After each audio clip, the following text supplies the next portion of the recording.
Chers amis, bonsoir. Ce soir, nous allons voir le deuxième cours du chapitre 5. Nous avons vu la semaine dernière quel était le premier obstacle que rencontre la vigilance. C'était la préoccupation des affaires.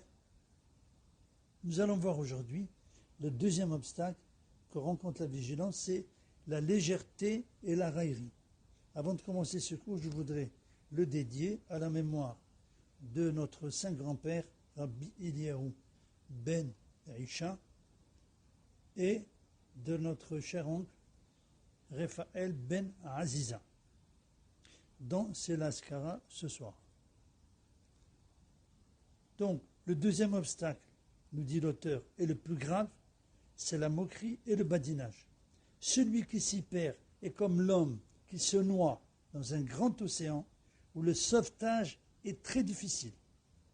La moquerie entraîne la perdition du cœur de l'homme et détruit en lui le sens commun et la raison. L'homme devient alors semblable à l'ivrogne ou à l'insensé, qu'il est impossible de raisonner dans leur conduite, car ils ne supportent aucune direction. D'ailleurs, le roi Salomon disait, dans l'Ecclésiaste, « Au divertissement, j'ai dit, c'est de la folie. À la joie, j'ai dit, quelle est ton œuvre ?» Et nos sages nous enseignent dans les Pirkei Avot, la moquerie et le badinage, ou bien la moquerie et la légèreté, entraînent l'homme à l'impudicité. Alors l'auteur va nous expliquer. Pour l'homme religieux, l'impudicité est un vice grave.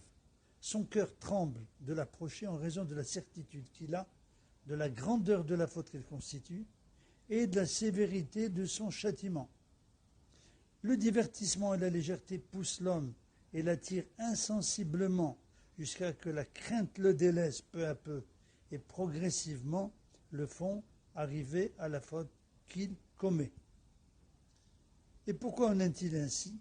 Pose la question l'auteur. Parce que, de même que toute la réalité de la vigilance dépend de la concentration du cœur sur l'objet, de même toute l'essence de la moquerie vient de ce que le cœur s'est écarté des pensées droites et philosophiques et n'existe que parce que tous les murmures de la crainte de Dieu se sont tus. Considère la dureté de la raillerie et ses multiples ravages. Elle est comme le bouclier enduit de graisse qui fait dévier les flèches à terre et les empêche d'atteindre le corps de l'homme. Ainsi en est-elle au regard de la réprimande et de la correction.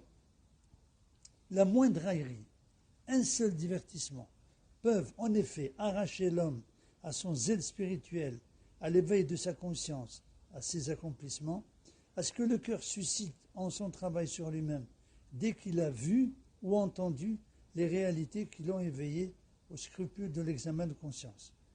Par la puissance de la raillerie, tout s'écroule à terre, sans qu'il ne reste aucune trace, et plus rien n'aura d'effet sur lui, et cela non pas par la faiblesse des sujets ou par manque de compréhension du cœur, non, mais par le pouvoir propre de la raillerie qui détruit tous les fondements de la morale et de la crainte de Dieu.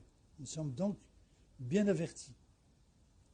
D'ailleurs, le prophète Isaïe dénonçait les méfaits de la raillerie en termes amers, car il voyait qu'elle annule les effets de la réprimande et détruit l'ultime espoir des impies.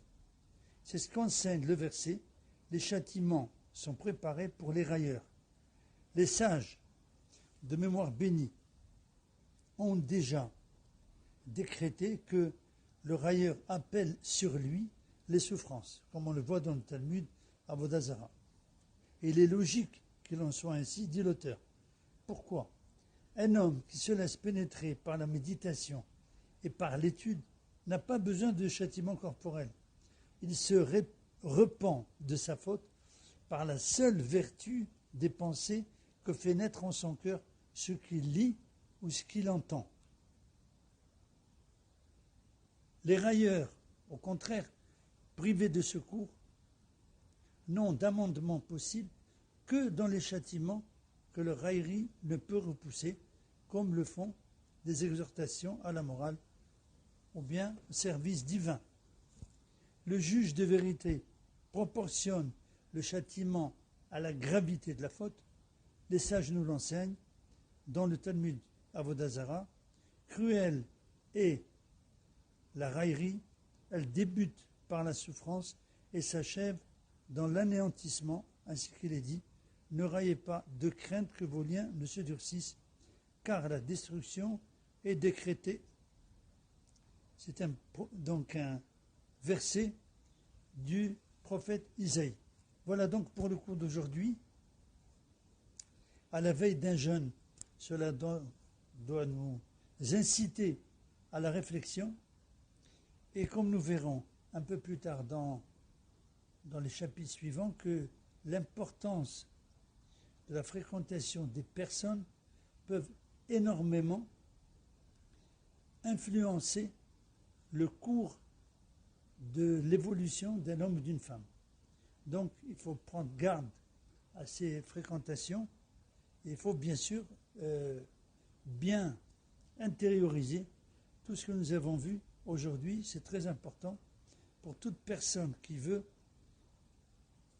garder donc cette vigilance parfaite sans aucun défaut. Voilà pour le cours comme à notre habitude. Nous allons prier pour la fin de la pandémie, la guérison de tous les malades et l'avènement du Mashiach bientôt, de nos jours, avec la reconstruction du 3e temple. Bonne soirée, bon jeûne, bonne écoute. À bientôt, Bezat Hashem.